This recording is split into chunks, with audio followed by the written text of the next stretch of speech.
రాజకీయ పార్టీలు మారుస్తాం, ఎందుకు మార్చాం? మార్చకపోతే ఏం చేస్తాం? సొంత పార్టీ పెడతావా, లేకపోతే బానిసగా బతుకుతావా?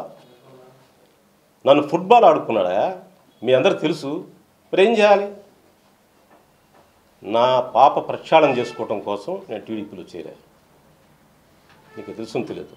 కనీసం వాళ్ళ దగ్గర నుంచి వచ్చాను నేను. వీళ్ళ మాటలేని, వీళ్ళ తీయటి మాటలేని, వీళ్ళ హైనా మాటలేని నేను ట్రాప్ అయ్యాను.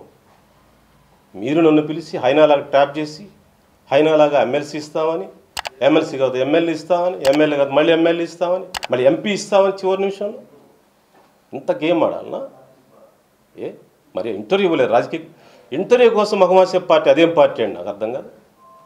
నేను మీకు చెప్తా ఉన్నాను, నేను బ్రతికున్నంతకాలం, రాజకీయాల్లో ఉన్నంతకాలం ప్రజాస్వామ్యం లాంటి పార్టీలు ఉండకూడదని దేశమంతా తిరిగి చెప్తాను. నేను రాష్ట్రం అంతా తిరిగి చెప్తాను, దేశమంతా చెప్తాను. ముఖమా అరే మాట్లాడటానికి ముఖమాసే పార్టీ అదేం పార్టీ అండి? నాకు అర్థం కాదు. సంభాషించుకోవడానికి మగవాడాలా? ఒక పాలసీ డెసిషన్ లేదు మీకు? చెప్పండి. గోడ మీద పిల్లి కాదు, గోడ మీద పులి మాణిక్యవర ప్రసాద్. కనుక్కో, చిన్నప్పటి నుంచి నేను పుట్టిన విలేజ్ నుంచి కనుక్కో నేనేంటో, నా పరిస్థితి ఏంటో. అలా ఉంటాను, మర్యాదగా ఉంటాను.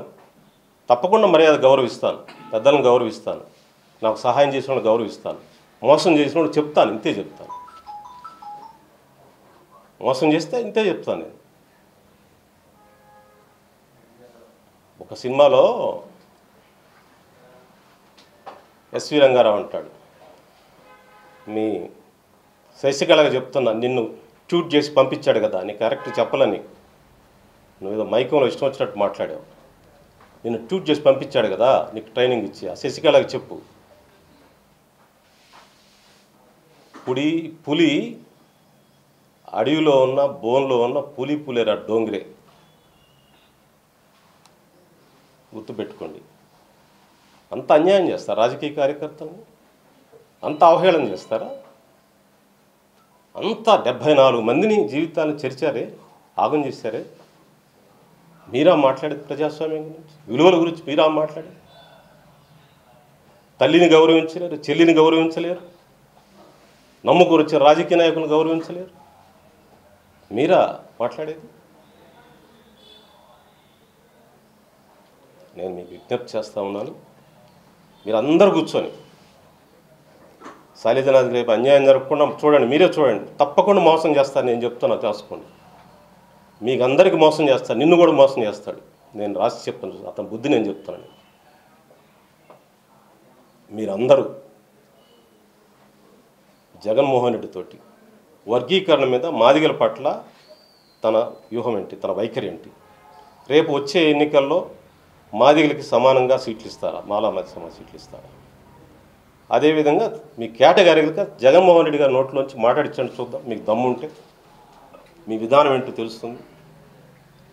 కనుక కారు పూతలు కుయ్యొద్దు, స్థాయి మరిచి మాట్లాడొద్దు, రాజకీయాల్లో మర్యాదను పాటించండి. అమర్యాదగా మాట్లాడితే మీ రాజకీయ పార్టీకి గౌరవం ఉండదు. గౌరవాలు ఉండాలి. నువ్వు నా తమ్ముడివి, నీకు న్యాయం చేస్తే కూడా నేను సంతోషిస్తాను, ఏ పార్టీలో ఉన్నా. కానీ నీకు కూడా అన్యాయం జరుగుతుంది. నిన్ను కూడా చూసి నవ్వుకుంటున్నారు. నిన్ను కూడా వర్గీకరణ నుంచి మాట్లాడాలి. నువ్వు ఎంఆర్పిఎస్ నాయకుడు అంట, వర్గీకరణ గురించి మాట్లాడి చూద్దాం. నీకు దమ్ముంటే పెట్టు, రేపు ప్రెస్ మీట్ పెట్టు, నన్ను తిట్టు, వర్గీకరణ మేము సపోర్ట్ చేస్తాను చెప్పు, నన్ను తిట్టు. ఆ మాటని నన్ను తిట్టు, నేను ఒప్పుకుంటాను.